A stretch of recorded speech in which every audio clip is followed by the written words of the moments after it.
11वीं सदी के आखिर में जब इस्लाम की सरजमीन कमजोर पड़ चुकी थी, तब यूरोप के सलीबियों ने बीतुल मकदस की तरफ यलगार की और 15 जुलाई 1099 को वह इस पवित्र शहर की दीवारें तोड़कर अंदर दाखिल हुए। अगले 3 दिन यह शहर मानवता के इतिहास का एक काला अध्याय बन गया। खून इतना बहा कि गलियां लाल हो गईं। 70,000 से ज्यादा मुसलमान शहीद कर दिए गए। सब जगह ध्यान से देखो। अम्मी, क्या हम ठीक रहेंगे? हाँ बेटा, सब ठीक होगा, चुप रहो। मस्जिद अक्सा के फर्श पर घोड़ों के नालों की आवाज गूंजने लगी और कुब्बतु सखरा पर सोने का क्रॉस गाड़ दिया गया। पूरा यूरोप पोप अर्बन डुओ की नेतृत्व में इस जंग को पवित्र मिशन कहकर समर्थन दे रहा था। हर साल हजारों नहीं, लाखों सलीबी यूरोप से काफिले बनाकर आते, नए कहिलों का निर्माण करते और इस क्षेत्र में अपनी जड़ें मजबूत करते जा रहे थे। इधर मुसलमान दुनिया बिखर चुकी थी। सल्जूकीय सल्तनत टूट फूट का शिकार थी। छोटी छोटी रियासतें एक दूसरे से बरसों तक संघर्ष कर रही थी। शाम और इराक में अविश्वास था और मिस्र में फातिमी शिया हुकूमत अंदर से पूरी उम्मत को कमजोर कर रही थी। उस समय एकता का नामो निशान नहीं था। बीतुल मकदस की आजादी एक ऐसा सपना लग रहा था जिसका पूरा होना नामुमकिन समझा जाने लगा था। लोग बेसहारा कहते थे। अब ये शहर शायद कभी मुसलमानों के हाथ वापस ना आए। मगर अल्लाह के नबी सल्लल्लाहु अलैहि वसल्लम ने लगभग 500 साल पहले एक भविष्यवाणी फरमाई थी। तुम कॉन्स्टेंटिनोपल भी फतह करोगे और बीतुल मकदस भी फतह करोगे। कॉन्स्टेंटिनोपल की फतह होना एक चमत्कार था और बीतुल मकदस की आजादी भी तकदीर में लिखी जा चुकी थी। और इसी महान वादे को पूरा करने के लिए अल्लाह ने इतिहास में एक बच्चे को तैयार किया। एक ऐसा बच्चा जिसका नाम यूसुफ बिन अयूब था, जो आगे चलकर वह मर्द मुजाहिद बना जिसे दुनिया सलाहुद्दीन अयूबी के नाम से जानती है। तकरीत की एक ठंडी रात थी। दजला नदी के किनारे स्थित इस छोटे से शहर में एक बच्चा अपने पिता के साथ बैठा था, सिर्फ 7 या 8 साल का। उसी समय एक व्यक्ति ने बगदाद के एक बढ़ई की अजीब ओ गरीब कहानी सुनानी शुरू की। एक बढ़ई जो कई वर्षों से एक शाहकार मिंबर बना रहा था। लोग उसके पास आते, सोने के सिक्के पेश करते और कहते, ये मंबर हमें दे दो।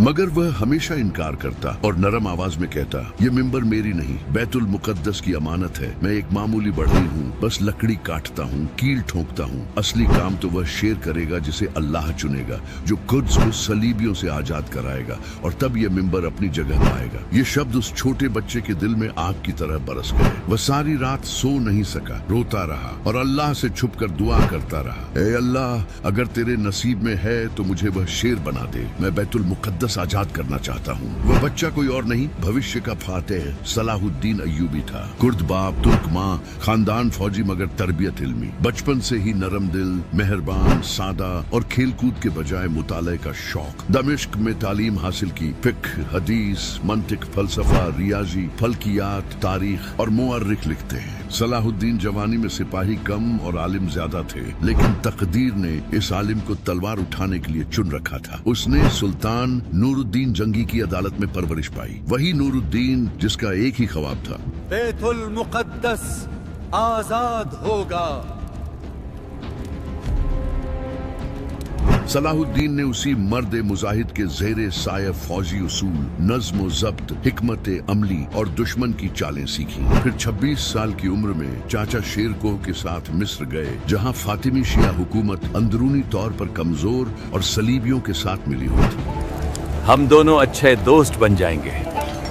शेरकोह ने उन्हें शिकस्त दी और मिस्र के वजीर बने, मगर जल्द ही वफात पा गए। इसके बाद सिर्फ 31 साल की उम्र में सलाहुद्दीन अयूबी मिस्र के वजीर आजम, चीफ आर्मी कमांडर और सल्तनत की वाहिद उम्मीद बन गए। एक नौजवान जिसके कंधों पर अचानक पूरी उम्मत की जिम्मेदारी आ गई और दिल में वही बचपन का ख्वाब जिंदा था, मस्जिद अक्सा में वही मिंबर नस्ब करना जिसकी कहानी सुनकर वह बचपन में रो पड़े थे। सलाहुद्दीन अयूबी के सामने जो रास्ता था वह सीधा नहीं था। वह खून, सब्र और आजमाइशों से भरा हुआ था। वह सिर्फ सलीबियों से नहीं लड़ रहे थे, वह एक बिखरी हुई उम्मत को जोड़ने की जंग लड़ रहे थे। मिस्र में शिया फातिमी खिलाफत के बाकी ईमानदा अनासिर बगावत पर उतर आए। अंदर से वार हो रहे थे और बाहर दुश्मन दरवाजों पर था। इसी दौरान सलीबी लश्कर साहिलों से आगे बढ़ रहे थे, कगिले चल रहे थे, मुसलमान बस्तियां रौंदी जा रही थी। और जैसे ये सब कम था, बाजंतीनी सल्तनत सलीबियों की पुष्ट पर खड़ी थी। हथियार, सोना, बाहरी बेड़े, सब कुछ फराहम किया जा रहा था। फिर वह दिन आया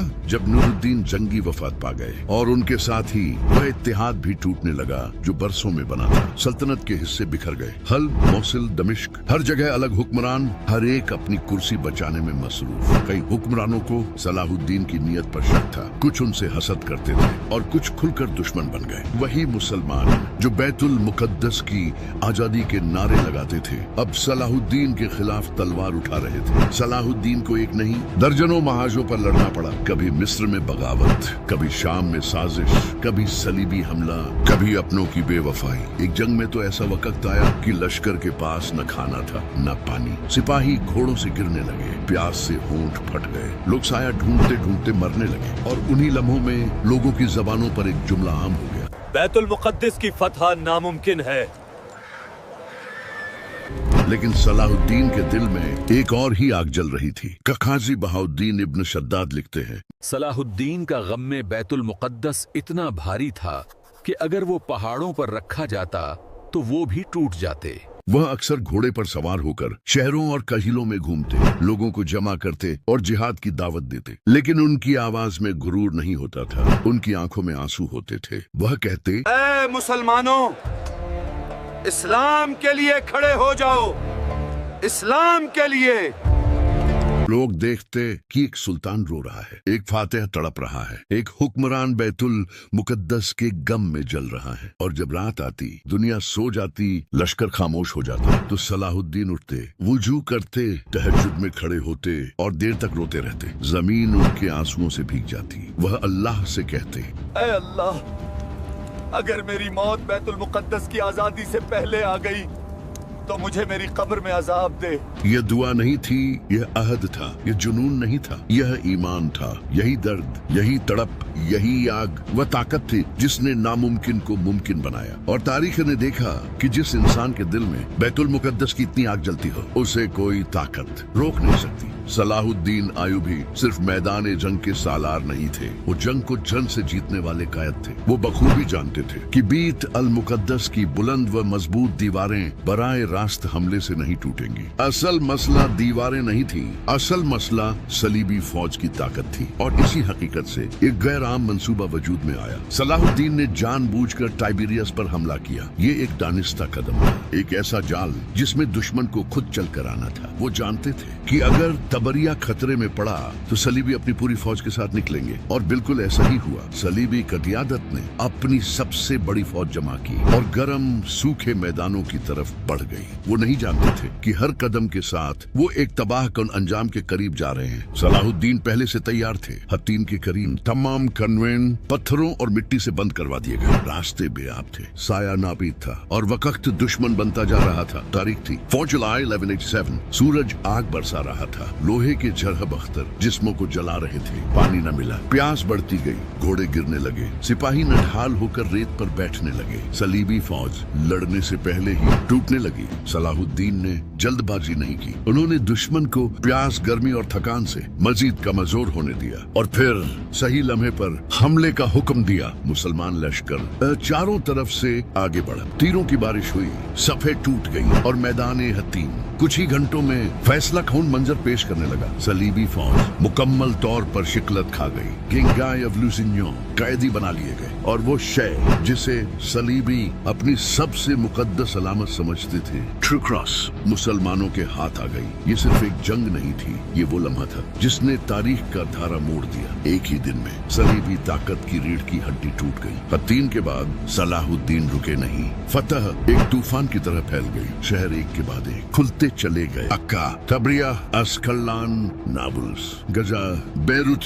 कुछ ही हफ्तों में बाइविद शहर मुसलमानों के जैरे निगीन आ गए। वो सल्तनत जो नाकाबिले शिकस्त समझी जाती थी बिखरने लगी और अब तमाम रास्ते एक ही समझ जा रहे थे। वो शहर जिसके लिए ये सब कुछ किया गया था। बीता अल मुकद्दस मुआसरा करीब था और तारीख सांस रोके मुंतजिर थी। 20 सितंबर 1187 बैतुल मुकद्दस के गिर्द मुहासरा कायम हुआ। मुसलमान लश्कर खामोशी से अपनी पोजीशनें मजबूत कर रहा था। कैटapults नस्ब किए गए, पत्थर आसमान चीरते हुए फसीलों से टकराने लगे। शहर की मजबूत दीवारें लरजने लगी। सलीबियों ने कई बार बाहर निकलकर हमला करने की कोशिश की, लेकिन हर बार पसपा होना पड़ा। दिन गुजरते गए, खुराक कम होती गई, हौसला टूटने लगा। आखिरकार वो लम्हा आया जब सलीबियों ने समझ लिया कि अब मजीद मुकाबला मुमकिन नहीं। उन्होंने हथियार डालने का फैसला किया। कुछ ने जान के बदले रकम पेश की, कुछ ने रहम की दरख्वास्त की। सलाहुद्दीन अय्यूबी ने शर्त कबूल की, मगर एक उसूल के साथ। मुसलमान कैदी आजाद किए जाएंगे।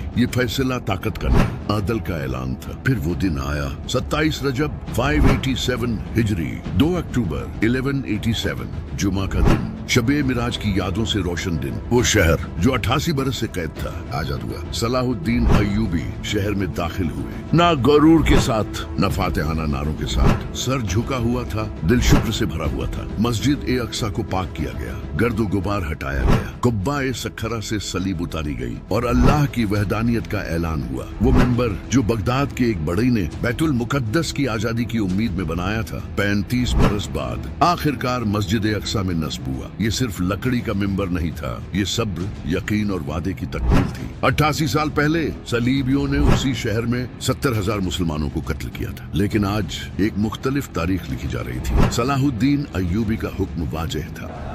किसी औरत, किसी बच्चे, किसी बूढ़े को नुकसान न पहुंचाया जाए।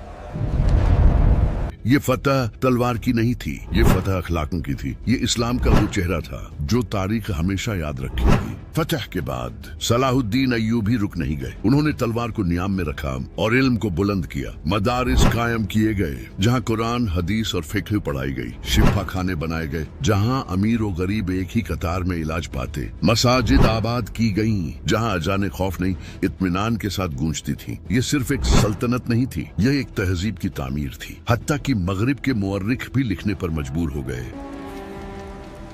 Salahuddin was the most chivalrous knight of his age. यानी वह दुश्मनों में भी इज्जत की अलामत बन गए। फिर वह दिन आया, 3 मार्च 1193, दमिश्क। सलाहुद्दीन अय्यूबी इस दुनिया से रुखसत हुए। न सोने के महल थे, न खजानों के संदूक, न शाही विरासत। उनकी वसीयत के मुताबिक एक सादा कफन को नेजे पर बांधकर शहर में घुमाया गया और ऐलान किया गया, ऐ मुसलमानों, मिस्र, शाम, फिलिस्तीन और बैतुल मुकद्दस का फातेह सलाहुद्दीन अय्यूबी दुनिया से सिर्फ ये कफन लेकर गया है। इससे सबक लो, दुनिया एक धोखा है। ये ऐलान नहीं था, यह उम्मत के जमीर पर दस्तक थी। डिक्शनरी हज सदियां गुजर चुकी हैं, लेकिन बैतुल मुकद्दस फिर आजमाइश में है। मस्जिद ए अक्सा फिर खतरे में है और तारीख के औराक़े से सलाहुद्दीन अय्यूबी की आवाज अब भी गूंजती महसूस होती है। तुम कैसे हंस सकते हो जबकि बैतुल मुकद्दस गुलाम हो? ये सवाल सिर्फ एक शहर का नहीं, ये ईमान का सवाल है। डिक्शनरी ऐ मुसलमानों, सलाहुद्दीन तलवार से पहले दिलों को जोड़ने आए थे। उन्होंने फतह से पहले वहदत पैदा की। उन्होंने ताकत से पहले तौबा और तकवा को इख्तियार किया। आज भी रास्ता वही है। वहदत करो, ईमान मजबूत करो, अपने मकसद बुलंद रखो, दुनिया के फरेब से निकल आओ, अल्लाह की तरफ लौट आओ। याद रखो, एक दिन हमारा भी कफन होगा और उस कफन में कोई जेब नहीं होगी। ऐ अल्लाह, हमें सलाहुद्दीन अय्यूबी जैसा ईमान, इखलास और दर्द अता फरमा और हमें बैतुल मुकद्दस की आज़ादी का जरिया बना दे। आमीन या रब्बिल आलमीन।